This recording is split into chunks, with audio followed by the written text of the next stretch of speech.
Let's talk about donors. By now, we know that not all donors are created equal, and that one of the issues that a lot of nonprofit fundraisers deal with is that oftentimes they're all treated the same, especially in smaller nonprofits. So, how do we fix that? Hey everyone, I'm Ian Campbell. I'm CEO of Mission Suite.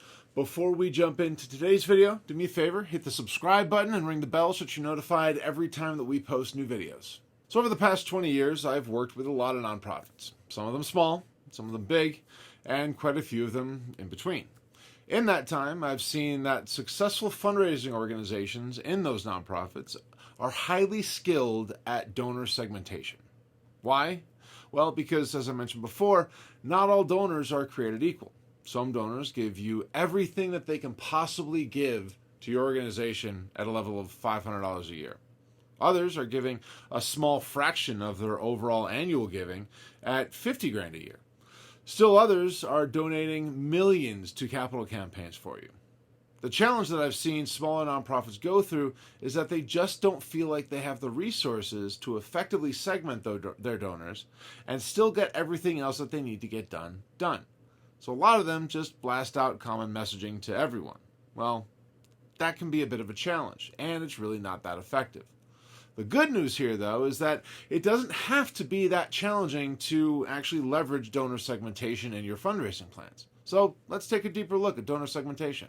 So what is donor segmentation? Well, simply put, donor segmentation is the act of categorizing an existing donor base into subgroups based on the things that they have in common. The purpose here is to personalize communications that are going to bring in donations and make donors feel more seen and more appreciated. So, why practice donor segmentation? Well, again, simple answer, to make donors feel more seen and more appreciated. But what I'm saying is, imagine that you're a donor to an organization, right? Something that you care about a lot.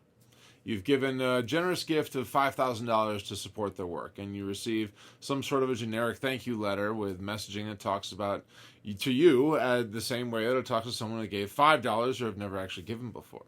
Now, do you feel seen and appreciated, or do you feel invisible? And I'm guessing it's probably the latter.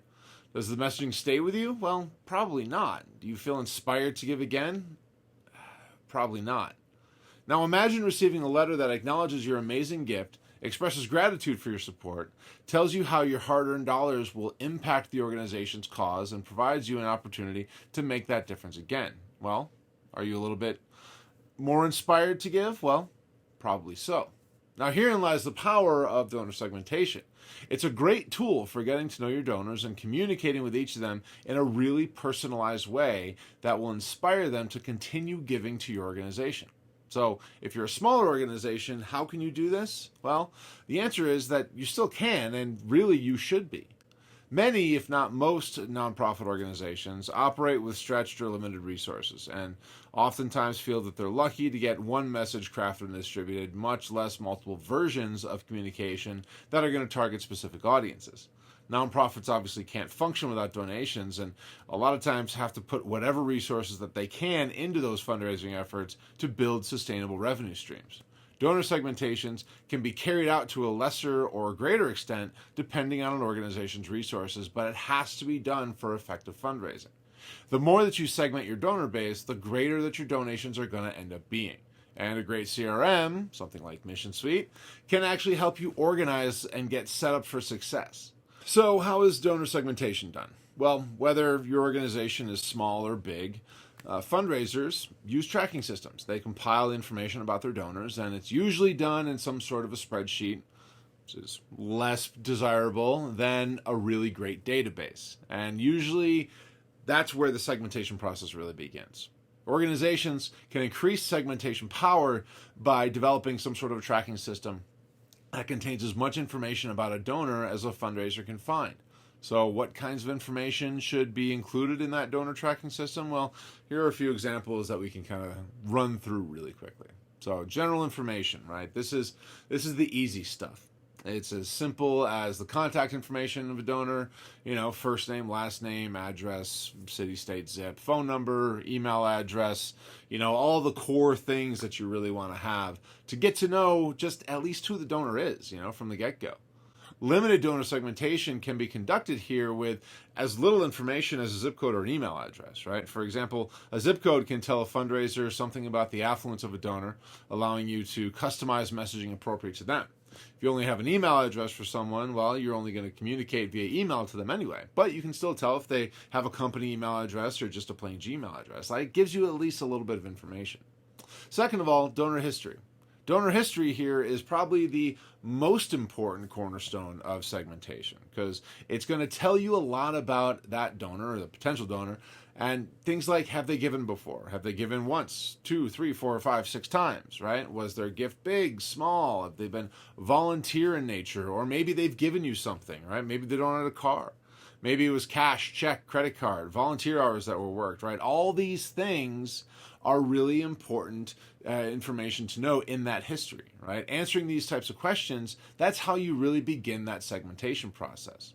The more information that you can gather in something like this, the better that you're going to be able to put donor contacts into specific categories and ensure that they receive specific kinds of communications. Essentially, any information about your donor that will influence your communication to them should be tracked in your database.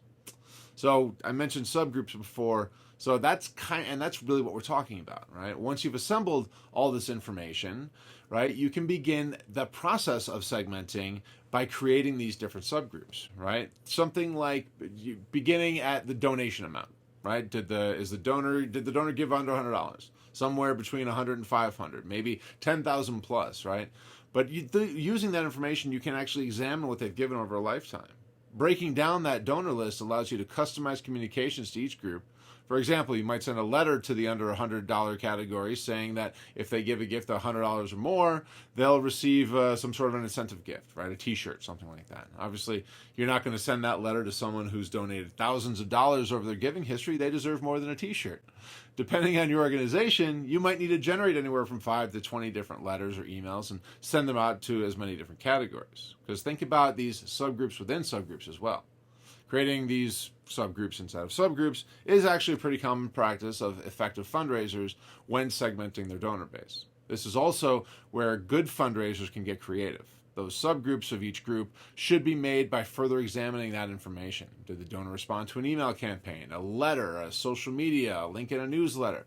Right? These are the types of things that you can really leverage to really create solid subgroups and make your communication so much more effective with those donors. Now, here are some general guidelines for segmenting your list, right? This is going to be different for every organization, but you can follow some of the kind of basic guidelines just to help you get started, right? A great starting point for most nonprofits is to divide their donor list into past donors, those people who have given before, qualified donor prospects, and maybe just everybody else, right? People like that are great ideas for just a starting point for subgroups, right? Drop donors are another good segment to take over, right? One segment of your donor base oftentimes are people that gave last year but didn't give this year, right? Maybe you can break this list down further and reflect those groups with, $100, or they gave $100 last year, they didn't do anything this year. Maybe they gave $1,000 last year, but they didn't do anything this year, right? That informs what you can do with those past donors. Maybe re-engage them. Current donors, right? Of course, this is a huge one, right? Breaking down the group of people who have given to your organization. For example, given in the last year, given the year before, given the year before that, haven't given in the past 5 years, things like that. You can break them down into further subgroups like major donors, businesses, board members, volunteers, all those different things. Donor details can often offer clues as to how to communicate with donors. For example, if you know your donor's age or approximate age, you may communicate with them differently, right? The baby boom generation is more likely to respond to direct mail, maybe, right? Millennials are probably more likely to respond to text messages or maybe even Instagram DMs, who knows, right? Ability to give is another good segment for anybody another good segment for anybody to put together. Because wealth, obviously, is going to play an important role in a person's ability to give. A person eking out a living at a low-paying job is going to be able to give in an entirely different way than a wealthy family living on trust funds or, for that matter, a corporation. So know how to make an appropriate ask of your donor. Reasons for giving is another great subgroup to create, because depending on your organization and your donor base, there are oftentimes dozens, hundreds, sometimes thousands of ways to segment that base, but focusing in on something like this, right? But because thinking about the fact that people give for a lot of different reasons, right? Maybe they have some sort of a draw, maybe they know somebody, right? But knowing that information can be really impactful too. And now it's time to start messaging, because once you've established those groups, now you can actually craft specific and very personal communications to that group or to subsets of that group. Knowing how you're going to communicate to somebody is another big aspect of donor segmentation. Fortunately, with a good CRM, you can personalize that communication without having to go too deep into it. The important thing here, though, is to capture as much information about any donor or prospective donor that you can, and setting the tone. Good fundraisers, they get to know their donors. This helps them to understand the tone that resonates with that person. Are they empathetic, sentimental types that respond to heartfelt stories? Or are they more logical, right? Maybe they just need the numbers. Maybe they need things that uplift them and inspire them, right? Obviously, you're not going to know every single thing about your donor, but when you can, it's helpful to pay attention to details and note them in your tracking system to apply them during an ask. What kind of communications have inspired them to give before? Did they previously respond to a sad, a happy, inspirational request, or maybe none of the above? If something has worked before, it's probably going to work again. And the same is true for something that hasn't worked before, because if it didn't work the first time around with that specific donor, it's probably not going to work the second time around either. So know what kind of tone your donors respond to and create messaging that speaks to that. It's important to keep in mind, too, that there are a lot of types of donors, and they do need to be segmented accordingly, right? And that's kind of the whole point of this video. But it's important to distinguish between a corporation, some other entity, and an individual, right? A corporate donor can oftentimes give a much bigger donation than an individual. They can also be encouraged to include your organization in matching gifts and volunteer programming. You got to speak to the corporate responsibility aspect of it and really make it enticing for the business. If they see the same letter as a donor, well, that's, again, probably not going to work. In summary, a good fundraiser prioritizes knowing its donor base and finding creative ways to turn segmenting into a science. Generic communications don't make anyone feel special or appreciated, and one of the main reasons that people give is to make themselves feel better, right? To feel like they're doing something special that makes a difference to someone in the world and that someone sees and appreciates what they're doing.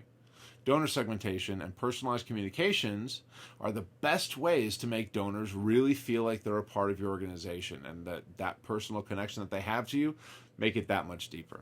Speaking of personal connections, once you've fully segmented your donor list, now you get to create messaging for that particular group and those subgroups and get personal with all the information that you have, right?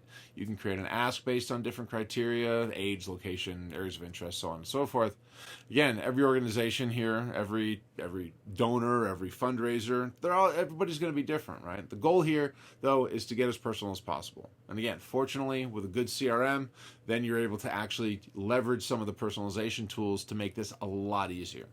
But if you've kept notes in your donor tracker, you'll have made a lot of things that you can refer to in different correspondence to specific donors. For example, you may send a donor a letter specific to those who have made a recent donation of over $5,000. The person signing that letter might be a handwritten brief note that says, like, thanks so much for your generous donation. Thanks for being here. Hope you had a great time on your recent trip to the Caribbean. Whatever it might be. A brief note with a personal detail really speaks a lot to the donor and really makes a big connection, right? It makes you feel like you're appreciated. The more you know about your donors, the more relaxed the relationship becomes and the easier it's going to be to make an ask. So let's talk about some segmentation challenges, because sometimes there can be some, right? Because sometimes, for example, a donor may appear on multiple segmentation lists. For example, if a donor gave over $1,000 for a special program, making them a major gift donor, and then made another small donation of $100 later in the year, this person shouldn't receive two communications, nor should they receive the same letter as others who made a $100 donation, right? You need to make sure that you're keeping your lists as clean as possible. Again, there are tools to make this really, really easy in any CRM worth its salt. So keep in mind, too, sometimes certain communications will need customization, right? If a donor gave some money but also contributed a lot of hours as a volunteer, you're probably going to have to talk to them differently, right? A letter appreciating their past giving and their service to your organization is going to speak a lot louder than 2 generic letters. So what else should you know about donor segmentation? What else have we not talked about yet? Well, it can be a lot of work. There's no question about that. I'm not going to lie. But I'm going to tell you it's worth it. And the more that you dial it in, the more that you focus on it and use a good system for it, the easier it's going to become and the more effective it's going to be.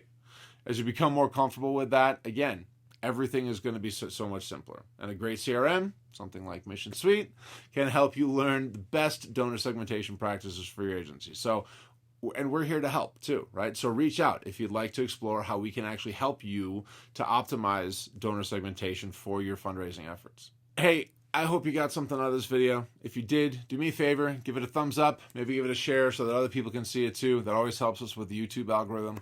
Also, don't forget to subscribe to our channel, ring the bell so that you're notified every time that we post new videos. And while you're at it, check out the videos on your screen, and we will see you next time around. Cheers.